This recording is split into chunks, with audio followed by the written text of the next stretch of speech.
어리석은 제자들 하루라도 더 교육을 시키셔야 되기 때문에. 근데 누가복음 5장에 보면요. 베드로, 안드레, 야고보, 요한 4명의 제자를 선택할 때 이때 사복음서의 모습을 합치면요. 누가복음까지 합치면 메시지를 합치면 주님께서 네 제자를 택하시면서 베드로의 배 위에 올라가서 설교를 하세요. 그리고 전날 밤새도록 물고기 잡다가 한 마리도 못 잡은 시리에 빠져있는 베드로에게 깊은 데로 가서 그물을 던져라고 말씀하십니다. 그러자 베드로가 이야기합니다. 내가 수십 년 동안 고기 잡은 전문가인데 지난밤에 밤새도록 고기를 잡아도 못 잡았는데 그러나 당신이 나보고 깊은 데 가서 그물을 던지라고 하니 말도 되지도 않는 이야기인 줄은 알지만 내가 그 말씀의 권위에 내가 압도되어 당신의 말씀대로 가서 그물을 던지겠나이다 하는 뜻이 그 메시지 안에 들어가 있어요. 여러분, 갈릴리 바다 제일 깊은 데는요, 그 중간 부분 근처까지 나가야 돼요. 거기가 물고기 제일 없는 데예요. 말이 바다지 호수예요. 그 갈릴리 해변을 중심으로 해서 연안으로 가까이 해서 안에 중심으로 더 깊이 들어가기 전에 고기들이 제일 많아요. 베드로, 안드레, 야고보, 요한이 더 잘 알아요. 예수님은 뚱딴지 같은 명령을 내리셨어요. 그 명령이 뚱딴지라는 것을 베드로는 알고 있었어요. 왜? 자기는 누구보다 깊은 물고기 잡는 지식이 있었기 때문에. 그러나 성경에 나옵니다. 말씀에 의지해서 나갑니다. 그리고 그물이 찢어질 정도로 물고기를 잡게 됩니다. 그 이후에 베드로는 예수님 앞에 무릎을 꿇죠. 주여 나를 떠나소서 나는 죄인이로소이다. 그 순간 주님이 말씀하십니다. 나를 따라오라.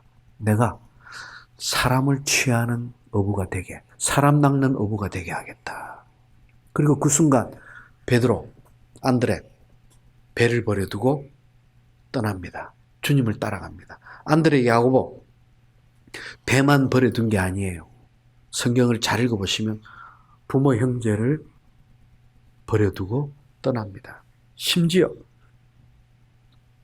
수많은 일꾼들을 다 남겨놓고 떠납니다. 안드레, 야고보는요. 누가복음을 잘 읽어보시면 복음서들을 잘 읽어보시면 많은 사람들에게 삭슬, 일당을 줄 정도로 일꾼을 많이 고용한 부자 어부라는 걸 알 수 있습니다. 사꾼이 많았어요. 사꾼을 남겨두고 떠나니라. 무슨 말입니까? 자기가 물고기 잡는 일에 성공했을 때 자기가 하던 사업에서 일취월장 성공했을 때 이걸 내려놓고 주님을 따라갑니다. 여러분, 교회에 보면 많은 일꾼들이 있어요. 신학교도 가보면요.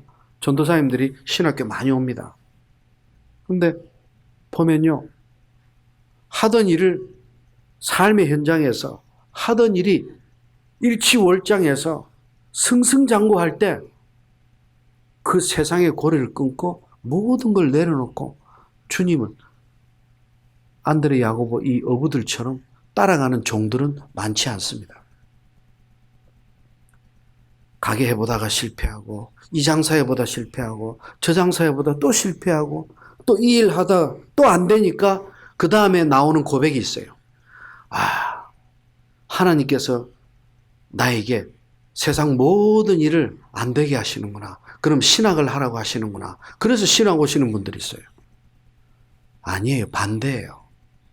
세상에서 하는 일마다 실패했다면 신학을 해도 또 실패합니다. 여러분, 할 게 없으니 하나님의 일을 하자. 하나님 일 맡기지 않으십니다. 베드로, 안드레, 야고보, 요한 이 사복음서를 합쳤을 때 이 속에 숨겨진 메시지는 이들이 고기 잡는 일에 최선을 다하고 최고의 열매를, 효율을 올리고 있을 때예요. 그 모든 것을 내려놓고 살아남는 어부가 되기 위해서 주님을 따라갑니다. 그게 안에 숨겨진 메시지예요. 그러면 이들이 주님을 만나서 따라가는 이 네 제자가, 최초의 네 제자가 주님을 우연히 만났을까? 아닙니다. 사도 바울은 이야기합니다. 내게 주신 하나님의 은혜의 경륜을 너희가 들었을 것이라. 은혜의 경륜. 경륜이라고 하는 뜻은요, 오이코노미아, 즉 하나님의 계획과 경영하심이에요. 무슨 말인가 하면 사도 바울이 자기가 주님의 종이 되고 하나님의 일을 지금 하고 있는 것은 하나님이 이 일을 계획하셨고 하나님께서 계획하신 대로 그대로 인도하시기 때문에 자기는 따라가는 것이라고 이야기하는 거예요. 그게 하나님의 경영이에요. 하나님의 경륜이에요. 즉 하나님의 백성들에게 우연은 없습니다. 우리 삶의 전부가 하나님의 섭리요, 하나님의 뜻이요, 하나님의 인도하심 가운데 놓여져 있는 거예요. 아멘. 할렐루야.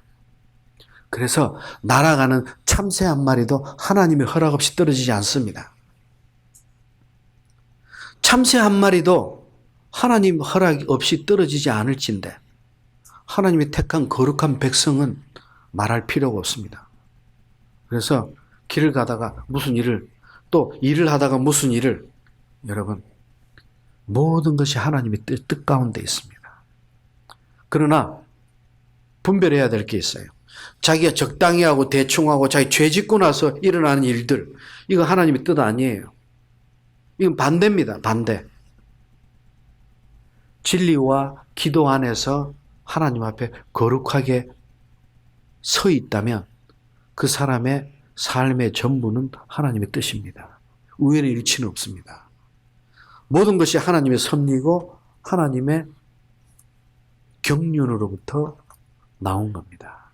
그리고 주님은 35절 새벽에 일찍 동이 트기 전에 기도하러 가십니다. 밝기도 전에. 여기서 기도하시더니, 이 기도는요, 하시더니는 미완료 시제예요.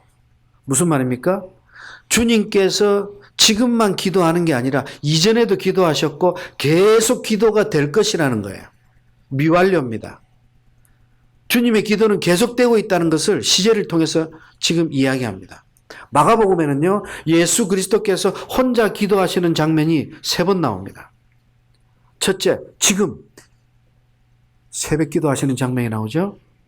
지금 이 장면은 해 뜨기 전입니다. 칠흑 같은 어둠이 끝날 무렵입니다. 즉 공생의 초기입니다. 두 번째, 6장 46절 오병이어 사건 이후에 주님은 홀로 기도하십니다. 세 번째, 14장 32절 겟세마네 동산에서 공생의 말기에 땀이 피가 되는 죽음보다 더 큰 고통의 기도를 하십니다. 세 기도의 공통점이 무엇입니까?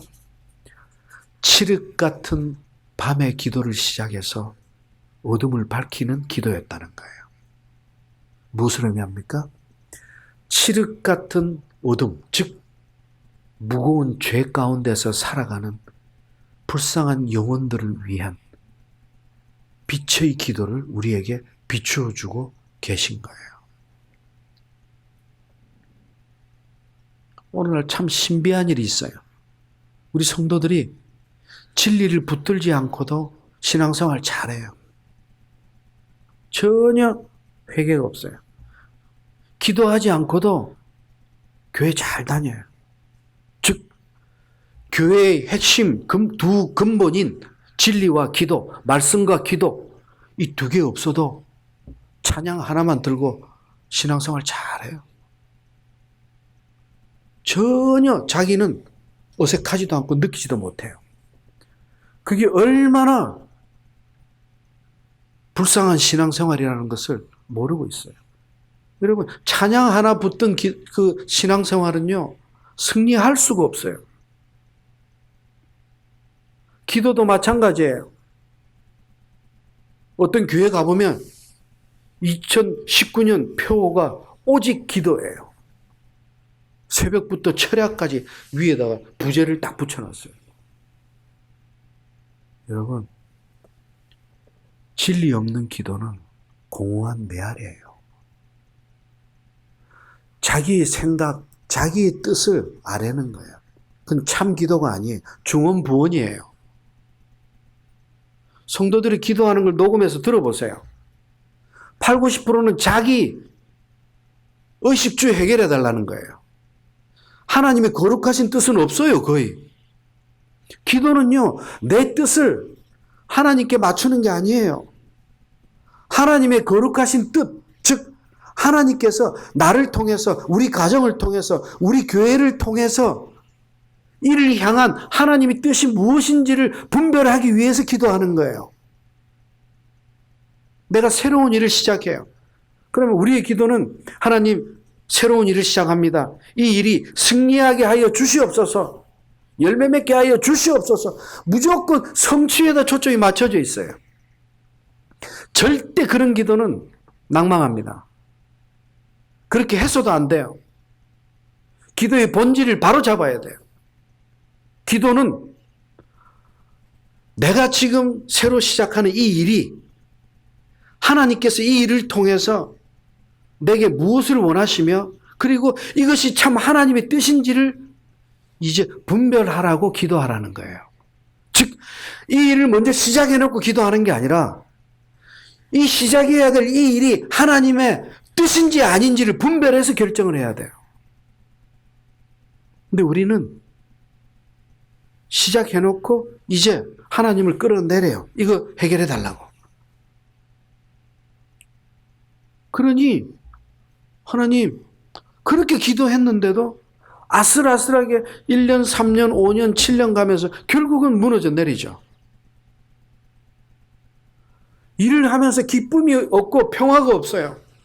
여러분, 지금 내가 하고 있는 일이 크든 작든 힘들든 평강이 넘치든 간에 이것이 하나님의 기뻐하신 뜻이고 하나님의 참된 열매라면 내가 이 일을 하면서 기쁨이 있어요. 평강이 있어요. 회사가 어려워지든 더 잘 되든 이게 아니라 어떤 환경에 처하든 내 안에 믿음 안에서 담대한 평화가 있어요. 죄책감이 없어요. 왜? 하나님께서 세우신 것임을 알기 때문에. 그렇다면 이 열매는, 지금의 이 열매는 10개가 맺혔던 하나가 맺혔던 이 자체가 하나님의 뜻이에요. 근데 우리 교회와 오늘날 성도들이 기복적인 신앙으로 사업이 잘 되면 하나님의 은혜고 성령 충만한 거고 잘못되면 믿음이 잘못된 걸로 착각하고 있어요. 아니에요. 그게 유고의 생각이에요. 사탄이 틈탄 거예요. 더 이상 중언부언하지 마세요. 중언부언의 기도는 다 땅에 떨어집니다. 땅에 떨어져요. 이방인들이 하는 기도예요.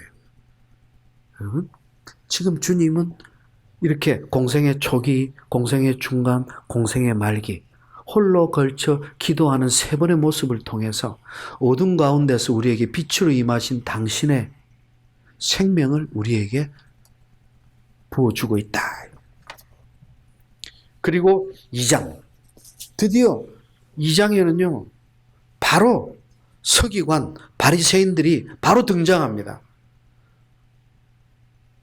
예수님하고 싸우겠다고 하는 대적들이 바로 2장에서 등장합니다. 그리고 이들은 주님한테 4번에 걸쳐서 반박하고 갈등을 일으킵니다. 7절, 16절, 18절, 24절. 그리고 급기야 이들은 주님을 십자가에 죽이기 위해서 매달게 됩니다. 그 역할을 하게 될 서기관 바리새인들이 2장에서 지금 바로 등장합니다. 이들이 왜 예수를 그토록 미워했을까요? 그렇게 죽이고 싶었을까요? 예수님이 하고 있는 말씀과 행동, 그 언행이 모든 사람들에게 그 당시에는 파격이었고 충격이었어요. 놀라움이었어요. 왜 그랬을까요? 그 당시에 그런 메시지를 들어본 적이 없어요.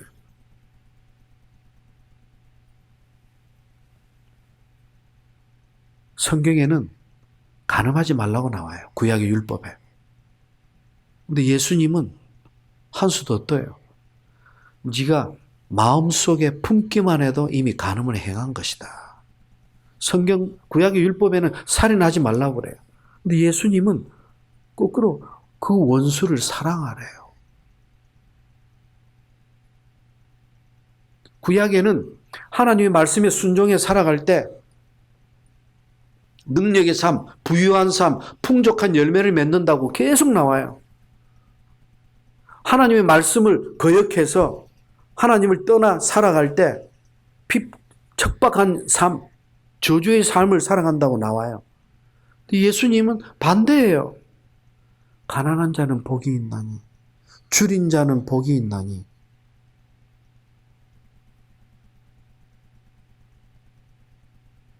나로 인해 우는 자는 복이 있나니, 나 때문에 미움을 당하는 자는 복이 있나니. 거꾸로예요. 심지어 부요한 자는 화가 미칠지로다. 화가 임할지어다. 배부른 자에게는 화가 임할 것이다. 웃는 자, 세상에서 칭찬받는 자, 권세 지닌 자, 화가 임할 것이다. 구약의 율법과는 전혀 반대예요. 파격이에요. 당시 유대인들에게는 그들의 사상과 생각의 근본, 뿌리째 흔드는 궤변이에요. 결국 이들은 예수 그리스도를 죽이게 됩니다.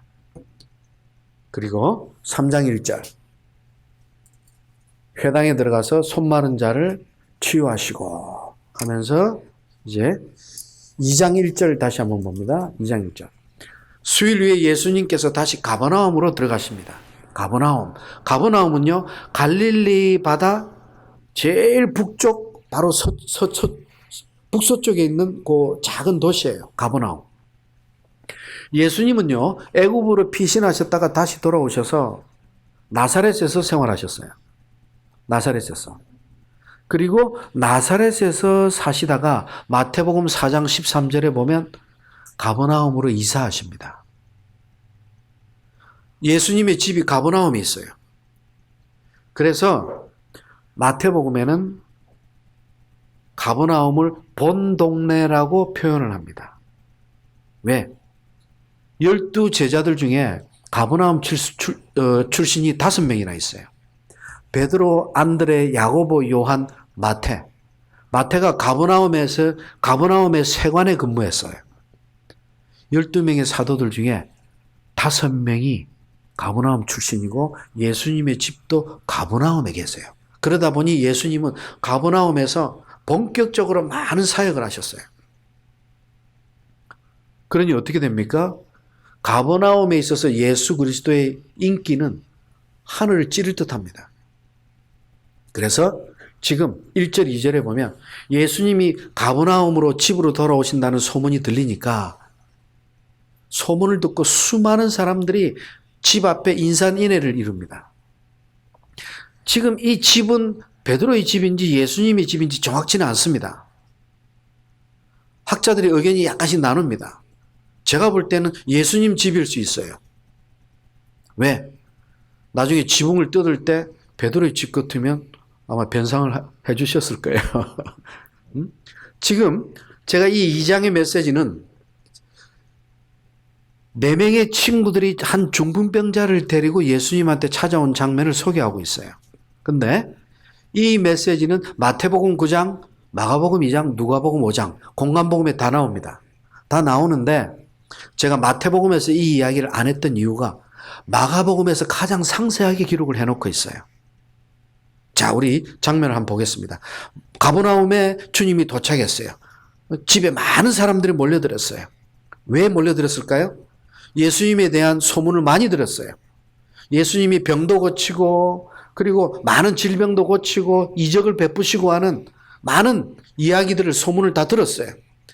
듣고 예수님이 또 집에 오셔가지고 새로운 뭔가 신비한 놀라운 일을 하나 보여주실까봐 호기심으로 엄청나게 몰려드는 거예요. 그런데 예수님은 그들에게 2절 끝에 도를 말씀하십니다. 여기서 도는 로고스입니다. 말씀, 즉 하나님 나라의 비밀, 하나님 나라에 관해서, 즉 천국에 관해서 말씀하십니다. 마태복음에 보면 천국 설교가 많이 나오죠? 아마 그 말씀을 하셨을 거예요. 정작 사람들은 기적을 보고 싶어서 왔는데 예수님은 반대입니다. 혹시 우리 교회에 병 고치기 위해서 오신 분들 있어요? 예. 다른 교회 가셔야 합니다.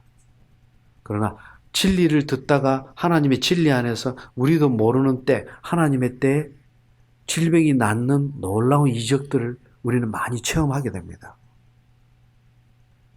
질병의 치유가 분명히 목적이 아니라 진리 앞으로 나왔음에도 불구하고 하나님은 진리 안에서 우리 육신의 공고함까지 해결해 주시는 거예요. 이것이 하나님의 온전한 치유입니다. 우리가 고치고 뜯고 질병은 떠날지어다 나가라 하는 거 아니에요. 하나님의 때에 하나님이 하십니다. 아멘. 그런데 이 집에는 지금 들어갈 자리가 없어요. 근데 3절, 사람들이 한 중풍병자를 4사람에게 메워가지고 예수한테 옵니다. 주님한테 옵니다. 여기서 4사람이 중풍병자를 데리고 왔다는 것은 복음서에서 유일하게 여기만 기록이 됩니다. 4명이서 중풍병 든 친구를 데리고 왔어요. 여러분, 중풍병이라고 하는 것은요, 여러분도 아마 아실 거예요.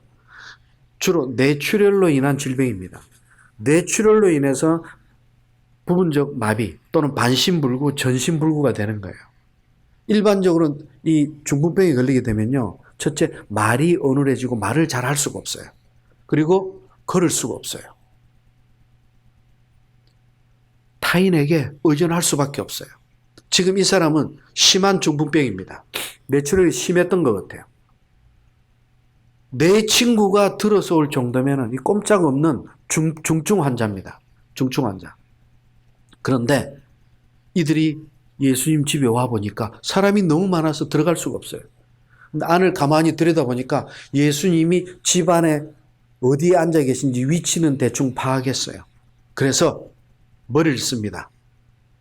집 밖으로 돌아서 지붕으로 올라가는 계단을 따라서 친구를 데리고 지붕으로 올라갑니다. 3절, 4사람이 메워서 4절, 지붕으로 올라가서 무리들 때문에 안에 들어갈 수 없으니까 지붕을 뜯어서 구멍을 냅니다.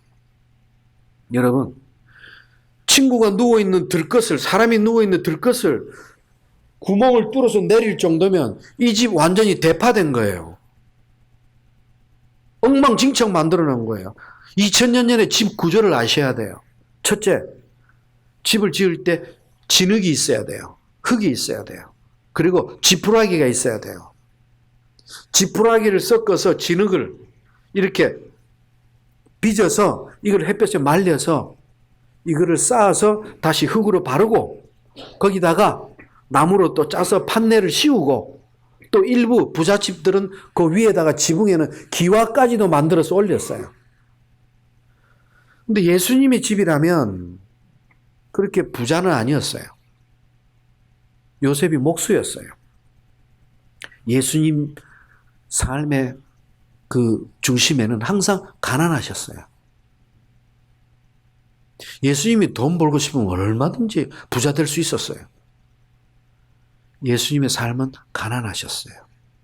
그렇다면 이 집 지붕은 흙과 지푸라기와 판넬을 하나씩 뜯었을 것이다. 최소한 그 구멍이, 직경이 1m 이상은 됐을 것이다. 그 수많은 사람이 모였는데 예수님의 머리 위로, 여러분, 예수님 앞으로 달아내려야지 치유를 해 주실 거 아니에요. 군중들 가운데 내릴 수는 없잖아요. 분명히 예수님 위치를 파악했을 거예요. 예수님 머리 위로 흙먼지가 쏟아져 내렸을 거예요. 1m 이상의 구멍을 뚫기 위해서는 제법 시간이 걸렸을 겁니다. 밑에 예수님과 군중들은 혼란 속에서 상당히 당황했을 거예요. 도대체 누구야? 어떤 놈이야? 하면서 상당히 혼잡했을 겁니다. 일부는 2층 지붕으로 올라가서 말리기도 했을 거예요. 여러분, 과장하는 거 아니에요. 실제 2000년 전에 그 속으로 우리가 들어간 거예요. 그리고 이 네 사람은 오직 중풍병자인 친구를 위해서 다른 건 생각하지 않습니다. 체면을 생각하지 않습니다. 환경을 생각하지 않습니다. 분명히 들어갈 수 없는 불가능한 상황이었어요.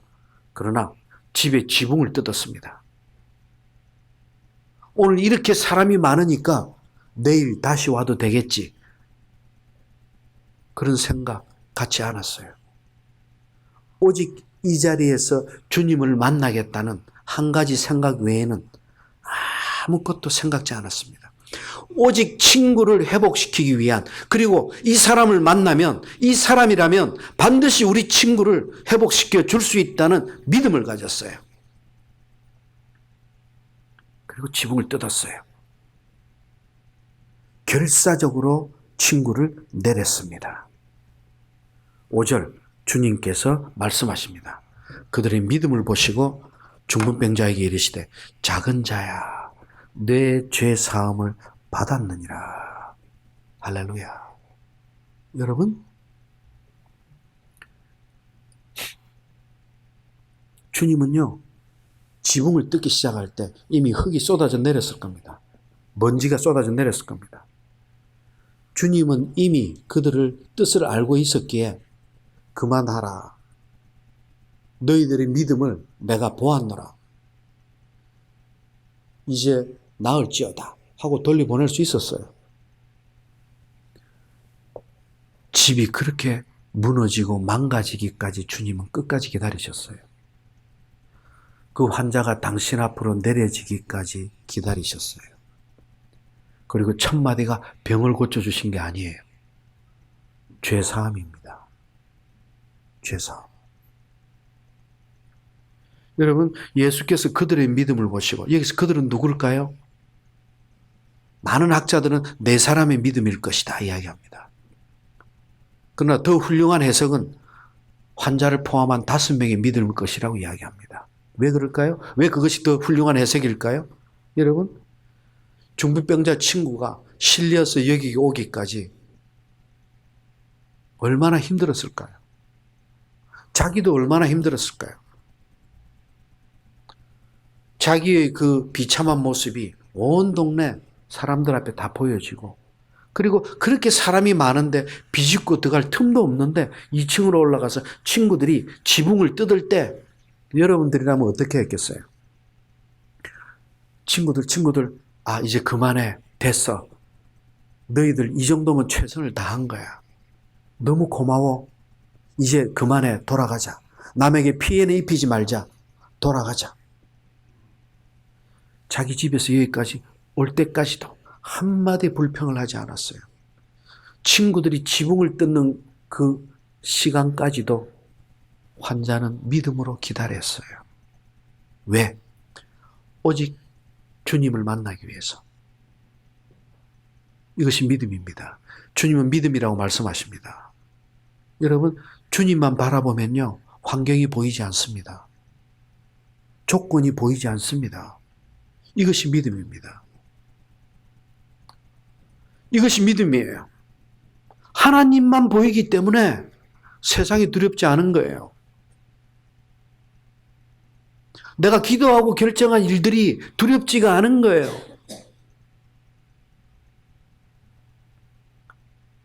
주님께서는 그들의 믿음을 보시고 작은 자야. 헬라어로 테크노.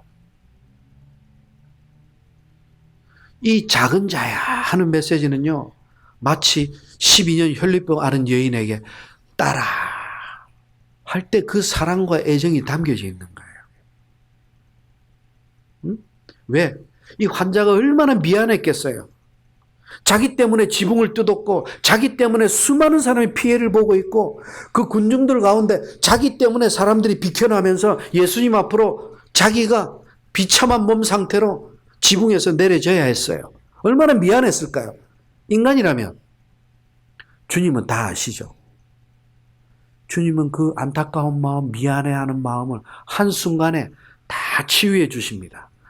테크노 작은 자야. 여러분, 주님께서 지금 이들의 믿음을 보시고 여기서 또 착각하시면 안 됩니다. 이 믿음이 대단한 믿음이라고 착각하시면 안 돼요. 여러분, 이 믿음은요, 예수께서 메시아라는 걸 믿은 게 아니고 예수는 반드시 이 병을 고쳐줄 수 있다는 치유를 믿은 거예요. 아멘? 그래서 주님은 12년 혈류병 여인도 마찬가지고 치유만 해서 돌려보낼 수 있었어요. 그렇게 되면 예수님은 의사가 되는 거예요. 신비한 의사가 되는 거예요. 병 고치는 사람이 되는 거예요. 메시아가 아니에요. 구원자가 아니에요. 주님은 우리 삶에서 가장 중요한 본질적인 문제가 육신의 치유가 아니라 죄사함의 문제라는 것을 지금 선포하시는 거예요. 그러자 6절 어떤 서기관들이 자기 속으로 생각합니다. 이 사람이 어찌 이런 말을 하느냐. 신성모독이다. 하나님 외에는 그 누구도 죄사함을 할 수 없는데 이 예수는 악한 자다. 신성모독이다. 돌에 맞아 죽어야 될 놈이다. 말로 한 게 아니에요. 속으로 생각했어요. 지금 이 군중들 속에는 서기관들이 섞여 있어요. 이 사람들이 왜 왔어요? 예수 소문 들었어요. 율법을 어기면서 이상한 궤변을 떠들고 다닌다는 이야기를 들었어요. 서기관들은요, 구약의 율법에 대한 당시 최고 전문가들입니다. 자격증을 갖고 있는 자들이에요. 율법을 전문적으로 공부해서 자격을 받은 율법 최고의 교사들이에요. 이들은 예수의 소문을 듣고 예수의 약점을 잡기 위해서 군중들 틈에 끼어서 아주 예리한 눈으로 지금 보고 있어요. 아니나 다를까 건수 하나 딱 잡았어요. 하나님만이 행하시는 죄사함을 예수가 지금 하고 있어요. 죄를 없애는 권세, 생명을 주시는 권세는 하나님밖에 없으십니다. 여러분, 이 생각, 서기관들의 말은 틀린 게 아니에요. 서기관들의 생각과 이 뜻은 맞아요. 구약의 율법에 나와 있어요. 죄사함과 생명의 권세는 하나님께만 있다고 나와 있어요. 그러나 이들은 예수가 하나님이라는 걸 몰랐어요. 이들은 성부 하나님만 알았지 성령 하나님, 성자 하나님을 몰랐던 거예요. 삼위일체 하나님을 몰랐어요. 오늘날 성도들 중에 실패하는 믿음, 공통점이 성부 하나님밖에 몰라요. 성령의 역사를 몰라요. 성령의 충만함이 없어요. 왜? 성령의 충만이 진리의 충만인데 진리를 가까이 할 수 없기 때문에. 여러분, 주님은 8절 그들이 속으로 이렇게 생각하는 줄 예수께서 곧 중심에 아시고 이르시되. 여러분, 여기서 중심에 아시고 이르시되, 주님은 그들의 속마음을 알았어요. 어떻게 알았을까요? 여기서 중심에라는 단어는요, 토 프뉴마티, 그 뜻은 영으로라고 하는 뜻이에요. 영으로. 즉 하나님의 능력으로 이 뜻이에요. 신적인 능력으로. 아시고는 에피그누스, 이것은 중심을 꿰뚫어 보시고란 뜻이에요. 즉 주님은 서기관들의 심령 속을 꿰뚫어 보십니다. 왜? 하나님이시기 때문에. 주님 말씀하십니다. 9절. 그렇다면 중풍병자에게 죄사함을 받았느니라 이 말과 일어나서 내 상을 가지고 걸어가라, 이 말 중 두 마디 말 중에 어떤 게 더 쉬우냐 하고 물어보십니다. 왜 이렇게 물어봤을까요? 분명히 서기관들은 예수가 중풍병 못 고치니까 괜히 말로 떠든다고 생각했을 거예요. 고칠 자신 없으니까 말로만 죄사함을 받았느니라. 무슨 말입니까? 사람들은 대부분이 죄사함을 받았다와 그 상을 들고 일어나 가라. 두 말 중에 모두가 일어날 수도 없는 환자가 일어나서 상을 들고 가는 게 더 어렵다고 알고 있어요. 주님은 그걸 아시고 연약하고 얄팍한 인간들의 부족함을 아시고 이 질문을 하시는 거예요. 너희들은 지금 내가 일어나 상을 들고 가라 했을 때 그걸 할 수 없기 때문에, 그런 능력이 없기 때문에 말로만 한 걸로 알고 있는데 아니다. 이게. 지금 이 중풍병자 사건은요, 치유가 목적이 아니에요. 아주 놀라운 결론을 지금 내포하고 있어요. 많은 사람들이 중풍병이 치유된 하나님의 능력을 보고 있어요. 아니에요. 치유하시는 장면은 한 번도 안 나와요.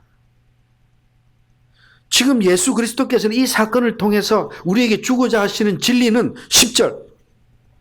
인자가 땅에서 죄를 사하는 권세가 있는 줄 너희가 알게 하기 위해서 이들이 지붕을 그렇게 대파시키기까지 기다리신 거예요. 놀라운 기다림입니다. 가장 쉬운 방법으로 누구든지 들을 수 있도록, 누구든지 알 수 있도록 중풍병자의 치유를 통해서 당신에게 하나님의 권세, 죄사함의 권세가 있다는 증거를 직접 보여주신 거예요. 그리고 11절 주님은 말씀하십니다. 일어나라. 내 상을 가지고 집으로 가라. 그리고 12절 즉각 상을 들고 집으로 갑니다. 할렐루야. 여러분, 우리는 지금 익히 들어왔던 이 중풍병자 사건을 통해서 그동안 우리가 깊이 깨닫지 못했던 아주 오묘한 숨겨진 하나님 음성들을 우리는 만납니다. 이 음성들을 통해서, 이 숨겨진 진리를 통해서 우리는 살아계신 하나님을 만나는 거예요. 그리고 은혜를 누리는 거예요. 이것이 달고 오묘하다는 하나님의 메시지입니다. 이제 1장 1절부터 복음을 선포하기 시작한 이 긴박한 마가의 심정은 이제 3장부터 다음 주에 계속해서 이어집니다. 기도로 함께 준비하고 여러분들이 주변에 이 진리를 전하는 전도의 열매가 있기를 축원합니다. 다 같이 기도합니다. 거룩하신 하나님 감사합니다. 이제 새로운 책 마가복음의 진리를 통해서 살아계신 하나님을 만나게 하시고 그 역사를 알게 하시고 깨닫게 하시니 하나님 감사합니다. 그러나 우리는 하나님께서 우리에게 주신 이 정도만 깨닫고 누릴 뿐입니다. 하나님, 이 진리를 붙들고 담대히 나가길 원합니다. 선포하길 원합니다. 복음을 전하길 원합니다. 하나님, 승리하는 자 되게 하여 주시옵소서.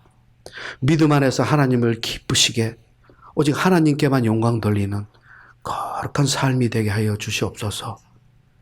우리를 구원하신 예수 그리스도의 이름으로 기도하옵나이다. 아멘. 감사합니다. 하나님께 영광 올립니다. 아멘.